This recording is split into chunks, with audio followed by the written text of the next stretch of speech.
የአንድ ሴት ታሪክ ነው። ቅዱስ ገብርኤል ያደረገላት ክፉ ቀን የገጠማት ሁሉ ቀን ፋሲካ ያለ መስሏት ስትበላ ስትጠጣ ወደ አውሮፓ ሄዳ ዱባይ ሄዳ ስትዝናና የኖረች አያችሁ። አንዳንድ ጊዜ ደስታችንን በልክ ብናደርገው መልካም ነው። እውነት ሐሰት እና ይገርማችኋል። እቺ ሴት እዚህ መርካቶ ላይ ገበያ አዳራሽ ያላት ሴት ናት። እግዚአብሔር በልጅ ባርኳታል። ቆንጆ ትዳር ሰጥቷታል። የሰማችሁኝ ነው።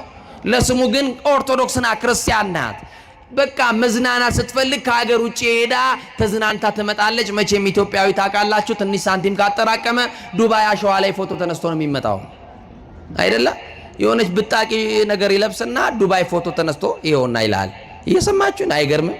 ላሊበላን ሄዶ ያላየ ወጣት፣ ጎንደር ፋሲለደስን የማያውቅ ታሪኩን የማያውቅ አክሱምን የማያውቅ ሄዶ በቃ ይገርም አዋራ ላይ እንዲህ ለአሸዋማ ጥሩ አሸዋ አለ እኔ ጠቁማቸዋለሁ። ይገርማቸዋል። እግዚአብሔር ከሁላችን ጋር ይሁን። እንዲህ ሆና የምትኖር ሴት ናትና አንድ ቀን ምን ሆነች መሰላችሁ?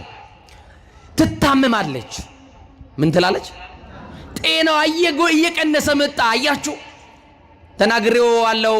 አንድ ወዳጄ ሐዋሳ ከሚባል ከተማ በስልክ ይደውልልኝና አባ የሀብት መጠኔ ሲጨምር ጤና የቀነሰ ምን ይሻለኛል ብሎኛል። የሰማችሁ ነው አይደል? አዎ፣ የሰው ገንዘቡ ባለበት ልቡ በዛ ይኖራል ያለው መጽሐፍ ለዛ ነው። ትንሽ ሀብት ሲኖር ቤት አካል ፍራሽ ላይ ይኖራል። አንተ ደግሞ ያቺ ያለች ያስቀመጥካት ቁስ ላይ ነው ሄደ የምታድረው። ሰላም የለም። የተንጣለለ ቪላ ውስጥ የጎጆ አክል አይሞቅም። ለብሰ ይበርዳል፣ በልተ ይርባል። የአበባ ምንጣፍ ላይ ተኝተ ግን እንቅልፍ የለም። አያችሁ፣ ይህ እኮ ክስረት ነው ወገኖች። እና ይህቺ ሴት አንድ ቀን ጤናዋ እየቀነሰ መጣ። አታውቀውም ህመሟን። ብቻ ሰውነቷ ይከሳል፣ ሰውነቷ ይጠቁራል። ምን ሆነሻል ይሏታል ሰዎች ሁሉ። ልክ አይደለም ፊትሽ፣ ምን ሆነሻል ይሏታል። እና ቆይ እስቲ ሰው ሁሉ እንዲህ ይለኛል፣ እኔም ውስጤ ልክ አይደለም ልታይ ያለችና ሄዳ ተመረመረች። ሁሉን ምርመራ አደረገች፣ ምንም የለባትም። ግን ያማታል። የሰማችሁኝ አይደል? እሷ ያማታል። በሐኪም ደረጃ ግን ህመሙ አልታወቀም። አሁንም በሌላ ጊዜ ህመሙ እየጨመረ መጣ። ገንዘብ ስላለ መቼም በምን መንገድ አለ ነው የምትሉት እናንተ ትላላችሁ። በሰማይ የሰማዩ መንገድማ በገንዘባችሁ መቼ አገኛችሁበትና ከታወቀበትማ በገንዘብ የሚጸደቅበት ነበር፣ አላወቅንበትም እንጂ። እና ውጭ ሄደችና ባንኮክ ነው ምናምን የሚባል ሀገር ታከመች። እዛም ምንም የለብሽም አሏት። አሁን የሆነ ሀገር ሄደች፣ እንደዛ ታከመች፣ ምንም የለብሽም አሏት። ኢትዮጵያ መጣችና እንጦጦ ኪዳነ ምህረት፣ የእንጦጦዋ ንግስት ኪዳነ ምህረት ተወዷታላችሁ? የራማዋን ንግስት ኪዳነ ምህረትን ተወዷታላችሁ? ማናት የራማ ወካላችሁኝ? በኋላ አወራላችኋለሁ። እግዚአብሔር ከሁላችን ጋር ይሁን። እና ኪዳነ ምህረት መቼም ልጆቿ እኛን በዘርፋፋ ቀሚሷ እኮ ሽፍን አርጋ እኮ ነው ያዘችን። ክፉ ቀንን ልታሳልፈን የመከራውን ዘመን ኪዳነ ምህረት እኮ ነው ያሳለፈችልን አይደለ? ዛሬም እየከለለችን ያለች እኮ አዛኝቷ ስላለች ነው ከኛ ጋር። እና እንጦጦ ሄደችና ምን ብላ ጸለየች መሰላችሁ? ኪዳነ ምህረት አለቻት፣ እኔ ማርኝ ብዬ አልለምንሽም፣ በሽታዬ ምን እንደሆነ ግን ግለጭልኝ፣ ለሚጠይቀኝ ሰው በዚህ በሽታ እኔ ታመምኩት እንኳን ልበል አለች። አያችሁ፣ ግማሹ መድኃኒት ፈልጎ፣ ሌላው ደግሞ በሽታውን ማወቅ ፈልጎ ሄዶ ይሄዳል ቤተክርስቲያን። ለመነቻት፣ ተማጸነቻትና ከእንጦጦ ስትመለስ አንድ የሆነ ክሊኒክ ነገር ታነብና ቆይ ማን ያውቃል እዚህ ገብቼ ብታይትልና ዶክተር ያመኛል ሙሉ ምርመራ ማድረግ ፈልጋለሁ ትልና ምርመራ ስታደርግ ዶክተሩ መንገር ይፈራና እያስተዛዘነ ብዙ መክሯት ብዙ ነገር ብሎ ያው ታውቃላችሁ ብሬኖሽ አድርጎ ነው አይምሯችሁን መጠን መጀመሪያ በደንብ ይጠብቅላችኋል አይደል? ከዛ በኋላ ምን አላት መሰላችሁ? ባለቤት አለሽ? አዎ። ልጆች ወልደሻል? አዎ። አሁን የምነግርሽ ነገር በቃ ራስሽን ትሪት ማድረግ ነው የሚጠበቅብሽ። በደምሽ ውስጥ ካንሰር የሚባል ነገር አለ አላት። ምን አለ አላት?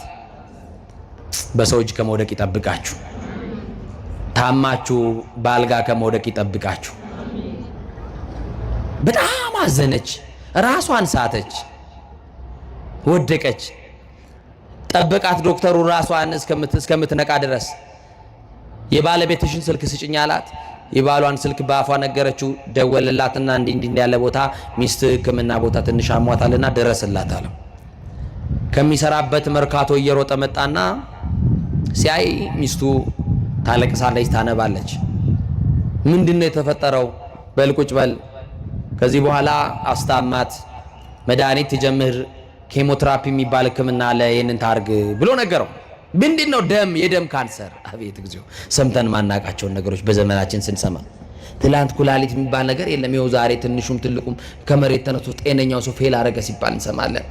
በአልጋ ላይ ወደቁትን አማኑኤል ይማረልን። እና ይገርማችኋል፣ ባለቤቷ እሷን አጽናንቶ ትሪት አድርጎ ወደ ቤት ወሰዳት። ሕክምናውን ጀመረች። አንደኛ ደረጃ፣ ሁለተኛ ደረጃ የተባለ ሕክምና ወሰደች። ከዛ በኋላ ያቺ በጣም የምታምረው ጠዋት የለበሰችውን ልብስ ከሰዓት ማትደግመዋ ለመዝናናት ውጪ ሄዳ የምትዝናናዋ ሴት አሁን ታመመች፣ ተያዘች።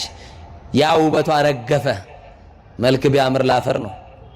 30 ጊዜ ሽቶ የምትታጠንለት ሰውነት፣ መስተዋት ፊት የምትቆምለት ፊት የሚረግፍ የሚጠወልቅ የሚበላሽ አደጋ የሚገጥመው በሆነ ግጥመት የሚጠፋ በቃ ያ ሁሉ መልኳ በአንድ ጊዜ ተወለገ። ከሰል መሰለች፣ ታመመች። አቤት ያያት ሁሉ ከንፈሩን እየመጠጠ ኢትዮጵያን ፈርስት ኤድ ይባላል ማለት አይደል? እስቲ እንበሉ ትችሉበቴ። በስማ የኢትዮጵያው የመጀመሪያው እርዳታ አንድ ሰው ካዘነልህ እነሚል በቃ እግዚአብሔር ይማረህም አይልህ ይልሃል። በቃ አያችሁ፣ በቃ ከንፈሩን ይመጥባል። ምን ሆነሽ ነው ይሏታል። እሷም እንባ እየቀደማት ዝም ትላለች። አይ አሞኝ ነው ትላለች። ምን ነካሽ? አንቺን የመሰለ ቆንጆ ምን ነክቶሽ ይሏታል። ምን ይነካታል? የተያዛት ይዞ ዝም ትላለች። ክፉ ቀን ገጠማት። ምን አይነት ቀን? ክፉ ቀን፣ የመከራ ዘመን። አያችሁ፣ የደስታዋ ምዕራፍ ፈጥኖ ተከደነ። አሁን ደግሞ የመከራ ምዕራፍ ተገለጠ። አያችሁ፣ አሁን ፈተና ላይ ያላችሁ ወንድሞቼ፣ አንዱን አልፈዋለሁ ስትሉ ሌላ ፈተና ውስጥ እየገባችሁ ግራ ገብቷችሁ በህይወታችሁ ተስፋ ቆርጣችሁ ያላችሁ ሰዎች አይዟችሁ፣ ጨክኑና አለፉ። እቺን የመከራ ፋይል ሲዘጋ ሌላ የሚከፈትልህ የደስታ ምዕራፍ ሊቀጥል ስለሆነ ተስፋ ጠላት ተስፋ እንዳያስቆርጥ በርታ። የሰማችሁኝ ነው አይደል? ያልፋል። ክፉ ቀን ያልፋል አያልፍም? የመከራ ዘመን ያልፋል አያልፍም? በቃ ያልፋል። ታሪክ ሆኖ ያልፋል። ኧረ መድኃኒዓለም ያልፍም አይመሰለኝም። የኔ ነገር ዝም ብለዋል የምትሉ ሰዎች ዝም አላላችሁም። እና አንድ ቀን ባሏ ከስራ ሲመጣ እነዛ ህፃናት ብላቴና ልጆቿን እያየች ስቅ ብላ ለቀሰች። በቅርቡ እንደምሞት አውቃለሁ አለች። ብዙም እንደማልቆይ አውቃለሁ፣ እድሜ እንደሌለኝ አውቃለሁ፣ ሟች እንደሆንኩ አውቃለሁ። ዕለተ ሞትን የሚያስብ ሰው አለ? ማታ እንኳን ታዘቡኝ፣ በር ተዘግቶ ተኝታችሁ ሌሊት 6 ሰዓት 7 ሰዓት ላይ ውሻ ቢጮህ ሰፈራችሁ ሰው ሊሞት ነው ይላል። እኔ ልሞት ነው የሚል የለም። ሞት በእኛ እንዳለን አናውቅም። በሰው ቤት ካለ እንቀጥራለን። የዛ ቀንማ ትንሽ የደከመ ሰው ካለ ደፋ ነው በቃ፣ አናረጋግጥሙላ። ወገኖቼ ግድ የላችሁም፣ እንደሚኖር ስሩ፣ እንደሚሞት ተዘጋጁ። የሰማችሁኝ ነው? እና ልጆቿን እያየች ነው የምታለቅሰው። ባሌ እስከ ዛሬ ድረስ አንድም ቀን አላስቀየምከኝም፣ እስከ ዛሬ ድረስ እኔም አንተን ክፉ አልተናገርኩም። ልጆቻችን በፍቅር እያሳደግን አብረን እየሰራን እግዚአብሔር ከትቢያ አንስቶ አሳድጎን ይህንን ሁሉ ሀብት ሰጥቶናል። እኔ ግን በቅርቡ እንደምሞት እርግጠኛ ነኝ አለችው። እግዚአብሔር ግን እንደሚያድናት እርግጠኛ ነው። እግዚአብሔር ግን ተስፋ የቆረጠችውን ተስፋ እንደሚቀጥልላት እርግጠኛ ነው። አንዳንድ ጊዜ እርግጠኛ ትሆናላችሁ በራሳችሁ ላይ አትሁኑ። እግዚአብሔር ግን ነገራችሁን እንደሚቀይር እርግጠኛ ነው። ቢዘገይም በእርግጥ ይመጣልና ጠብቁት ተብሏል። እርግጠኛ ነው ሊመጣ። በዘመን ልቅላቄ ባንተና በሞት መካከል አንድ ምዕራፍ ቀርቶ መድኃኒዓለም ይመጣል።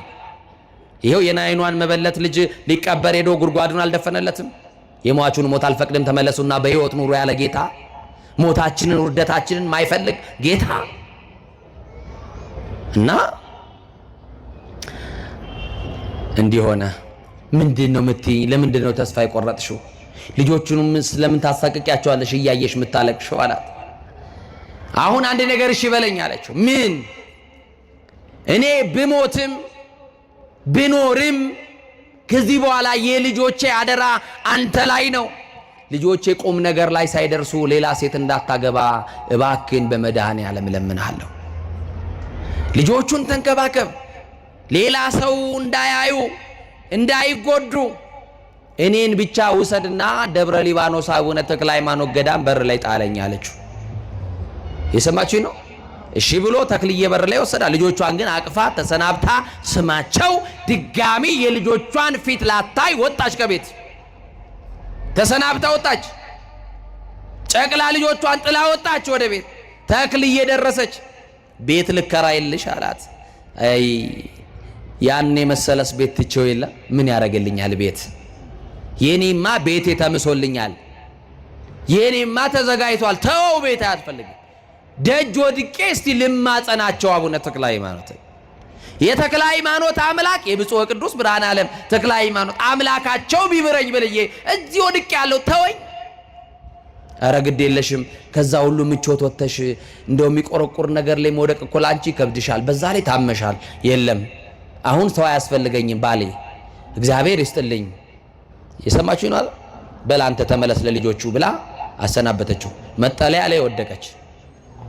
ጸበል ያመጡላታል፣ እምነት ያመጡላታል። ከቻለችም በርትታ ሰው ደግፏት ሄዳ ትጠመቃለች ደብረ አስቦ። ያልቻለች ቀን ደግሞ መጠለያዋ ላይ አባቶች መነኮሳት መጥተው ያጠምቋታል። እንዲህ የሆነች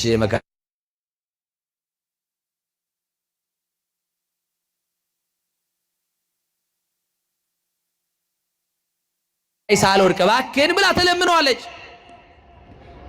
አንድ ቀን ምርር ብላ ሞቷን እየተመኘች ስትጸልይ አደረች።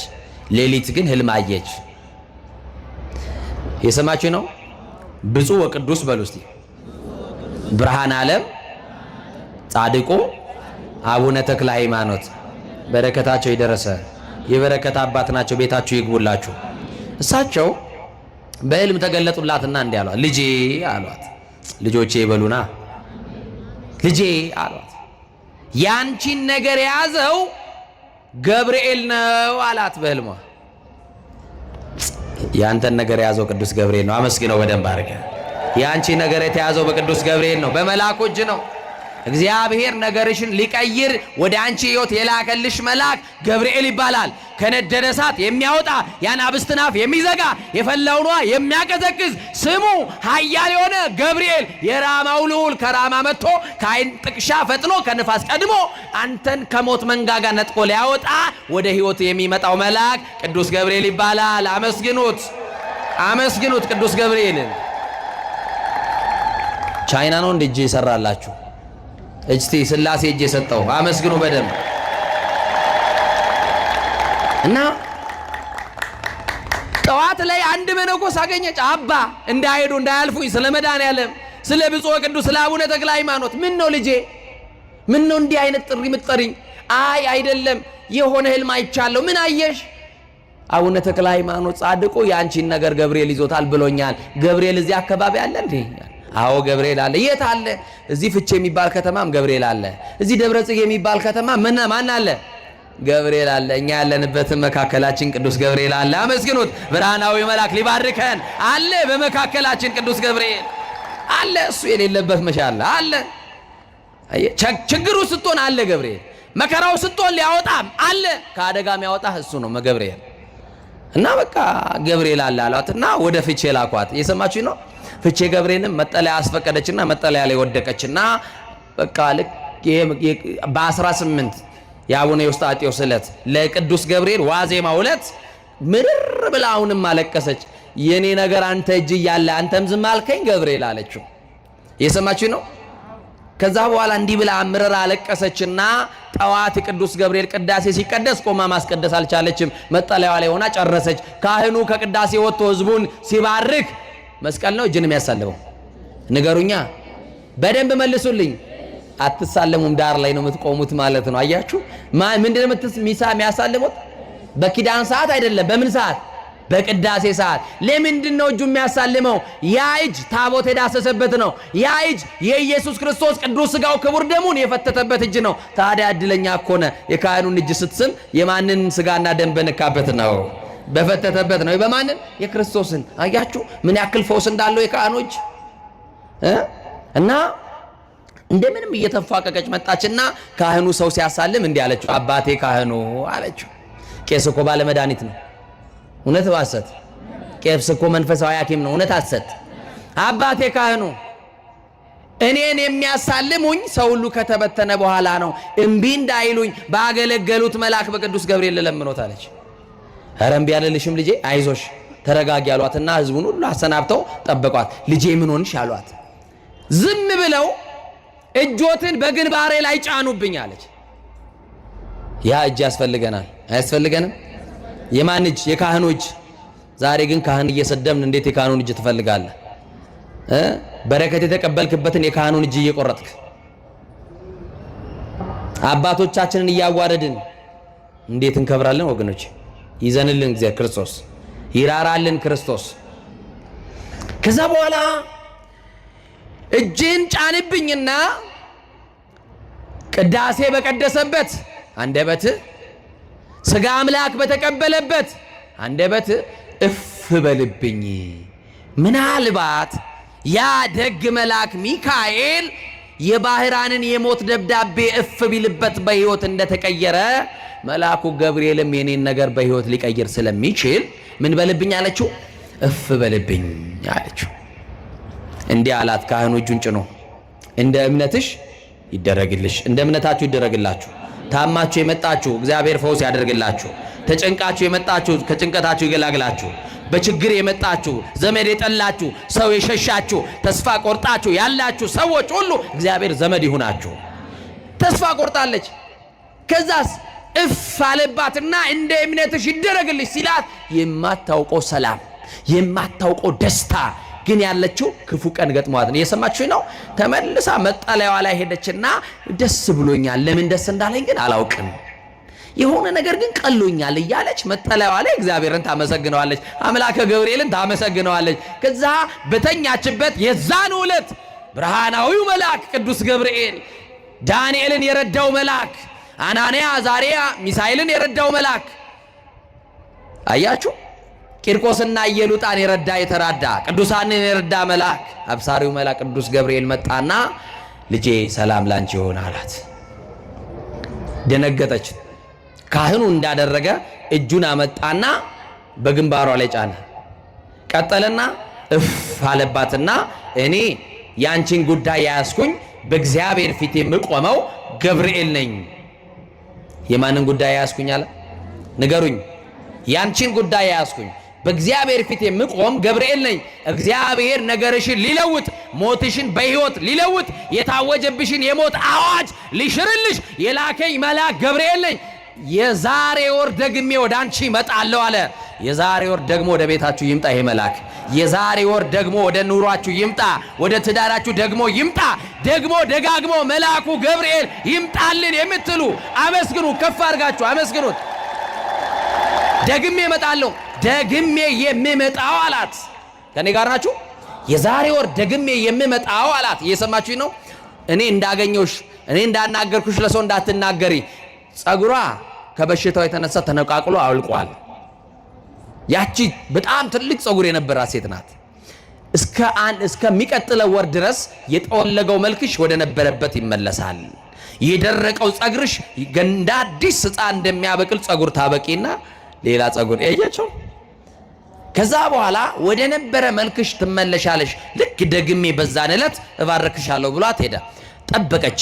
ሰዎች መጥተው እንጀራ እየፈተፈቱ ለነፍስ ያሉ ሰዎች ሲመጡ ሲያዩት ፊቷ እየተስተካከለ ነው። እንዴ እቺ ሴት ምን አግኝታ ነው ይላሉ። ምን አግኝታችሁ ነው እዚህ የተቀመጣችሁ? እስካሁን ዳት ቢሮ ደከማችሁ፣ ስራ ውላችሁ እስካሁን የተቀመጣችሁ ምን አግኝታችሁ ነው ከተባላችሁ፣ መድኃኔዓለም ምን አግኝተን፣ ምን አግኝታችሁ ነው ሲሏችሁ፣ ኪዳነ ምሕረትን አግኝተን፣ ምን አግኝታችሁ ቃል ገብርኤልን አግኝተን፣ የተሻሉትን እኮ አግኝተን ነው የቁጭ ነው አይደል? እና ሰው ይገረማል። ልክ በ19 የቅዱስ ገብርኤል በዕለቱ በነገራት ቀን መሰረት ታላቁ መልአክ መጣና በውስጥሽ የነበረውን የደም ካንሰር ተሰርዟል፣ አሁን ሙሉ ጤነኛ ነሽ፣ ተሰናብተሽ የወጣሻቸውን ልጆች ድጋሚ ታገኛለሽ፣ የልጆችሽን ዓለም ታያለሽ፣ ልጆችሽን ቆመሽ ትድሪያለሽ፣ የልጆችሽን ደስታ ታያለሽ አላት። መልአኩ መጣና ልጆችሽንም አቅፈሽ ተሰናብተሽ ነበረ፣ ወደ ቤት ተመልሰሽ ልጆችሽን ገና አሳድገሽ አስተምረሽ አስመርቀሽ ልጆችሽን ድረሽ ደግሞ ደስታቸውን ታያለሽ። ነገርሽ እንዲህ ተቀይሯል። የአንቺ ክፉ ቀን አልፏል። የመከራው ዘመን አልፎልሻል። ያሳለፈልሽ እግዚአብሔር እኔ መልአኩን ልኮ ነው ብሎ ነገራት። ከዛ በኋላ ስልክ አነሳችና ለባሏ ደወለችለት። ባሌ የት ነው ያለኸው አለችው። ደነገጠ። ምን ተፈጠረ? ምን ሆንሽ ሲላት አረ የተደረገ ነገር አለ፣ ብቻህን እንዳትመጣ ልጆችህን ይዘና ግን አልነግርህም አለችው። ደነገጠ። ልጆቹን ከትምህርት ቤት አስቀርቶ በቅዱስ ገብርኤል ቀን ሲመጣ የቀድሞዋ ሚስቱን አገኛት። ይሄን ያደረገ እግዚአብሔር ነው። የመከራ ቀን የሚያሳልፍ እግዚአብሔር ነው። ክፉ ቀንን የሚያሳልፈው ማነው? ማነው ወገኖቼ? ዕለትኪት ዘመነ መንሱት ክፉ ቀን የመከራ ዘመን ብለናል። እነዚህን በህይወታችን የሚገጥሙንን ክፉ ቀናትን፣ በኑሯችን የሚገጥመንን ክፉ ቀን፣ በትዳራችን፣ በንግዳችን፣ በማንነታችን ሁሉ የሚገጥሙንን ክፉ ቀናትን ሁሉ ሥላሴ በቸርነቱ ያሳልፍልን። ማን ያሳልፍልን? አምነው ነበሩ ካዱ፣ ቆርበው ነበሩ አፈረሱ ከመባል ይጠብቀን። ካገኙ ማጣት፣ ከገቡ መውጣት የሌለባትን ተስፋ የምናረጋትን መንግስቱን ሥላሴ ያወርሰን።